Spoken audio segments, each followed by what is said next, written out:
అదురుతున్న flexi war, ధాన్యం కొనుగోలుపై రోడ్డెక్కిన రైతులు. ఇలాంటి టాప్ 10 తెలంగాణ న్యూస్ ఇప్పుడు చూద్దాం. హైదరాబాద్ తాజ్ కృష్ణాలో BASF global business services private limited పేరుతో నిర్వహించిన ప్రత్యేక కార్యక్రమంలో గ్లోబల్ సర్వీస్ హబ్ ఏర్పాటుకు సంబంధించిన లెటర్ ఆఫ్ ఇంటెంట్ ను మంత్రి శ్రీధర్ బాబుకు BASF కంపెనీ ప్రతినిధులు అందజేశారు. అయితే గ్లోబల్ సర్వీస్ హబ్ పేరుతో స్థాపించే సంస్థలో 3,000 మంది ఉపాధిని కల్పిస్తామని ప్రతినిధులు తెలిపారు.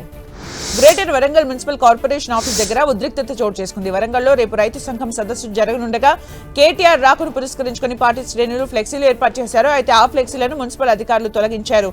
దీంతో అధికారుల తీరుపై ఆగ్రహం వ్యక్తం చేసిన శ్రేణులు ఎమ్మెల్యే నాయని రాజేందర్, మేయర్ గుండు సుధారానికి వ్యతిరేకంగా నినాదాలు చేశారు. ఈ నెల 10న హైదరాబాద్ లో జరగనున్న ప్రధాని మోదీ సభను జయప్రదం చేయాలంటూ ఎంపీ గోడెం నగేష్ పార్టీ శ్రేణులకు పిలుపునిచ్చారు. కొత్తగూడెంలోని జిల్లా పార్టీ కార్యాలయంలో ఏర్పాటు చేసిన సమావేశంలో జిల్లా పార్టీ అధ్యక్షుడు బైరెడ్డి ప్రభాకర్ రెడ్డితో కలిసి మాట్లాడిన ఆయన మూడోసారి ప్రధాని మోదీ తెలంగాణ టూర్ కు వస్తున్నారని దాన్ని సక్సెస్ చేయాలన్నారు. మహబూబాబాద్ జిల్లా నెల్లికుదురులో మొక్కజొన్న రైతులు రోడ్డెక్కారు. నెల రోజుల క్రితం మొక్కజొన్న కొనుగోలు కేంద్రాన్ని ప్రారంభించినా ఇప్పటి వరకు కొనుగోలు ఎందుకు చేయడం లేదంటూ రైతులు ధర్నా చేపట్టారు. మళ్లీ వర్షాలు వస్తే తీవ్ర స్థాయిలో నష్టపోతామని రైతులు ఆగ్రహం వ్యక్తం చేస్తున్నారు. ఈ ధర్నాలో బీఆర్ఎస్ తో పాటు బీజేపీ శ్రేణులు పాల్గొన్నాయి.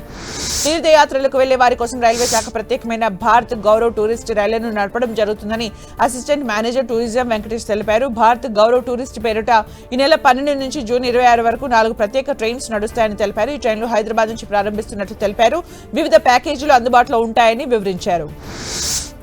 నిర్మల్ జిల్లాలోని కడిం ప్రాజెక్టు ఎడమ కాలువ మరమ్మతుల పనులు జోరుగా సాగుతున్నాయి. ఈ కాలువ ద్వారా సుమారు 68,000 ఎకరాలకు సాగునీరు అందుతుందని అధికారులు తెలిపారు. గతేడాది ఎడమ కాలువ గేట్లలో దుంగలు, చెత్త ఇరుక్కొని నీరు సరిగా పోకపోవడంతో మరమ్మతుల కోసం 2.6 కోట్ల నిధుల్ని ప్రభుత్వం మంజూరు చేసింది. దీంతో పనులు స్పీడప్ అందుకున్నాయి.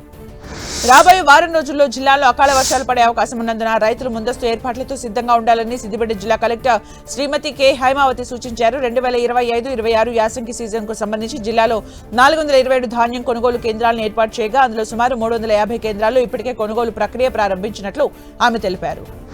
హైడ్రా మరోసారి యాక్షన్లోకి దిగింది. రంగారెడ్డి జిల్లా కోత్పాల్గూడలో కూల్చివేతలు చేపట్టింది. అనుమతులు లేకుండా సాగుతున్న అక్రమ mining, stone crushing, ready mix concrete యూనిట్లపై హైడ్రా ఉక్కుపాదం మోపింది. పీసీబీ, మైనింగ్, రెవెన్యూ శాఖల ఫిర్యాదులు చేయడంతో ఒకేసారి 6 ప్రాంతాల్లో ఆపరేషన్ చేపట్టింది. 6 స్టోన్ క్రషింగ్ యూనిట్లు, 12 ఆర్ఎంసీ ప్లాంట్లను తొలగించింది.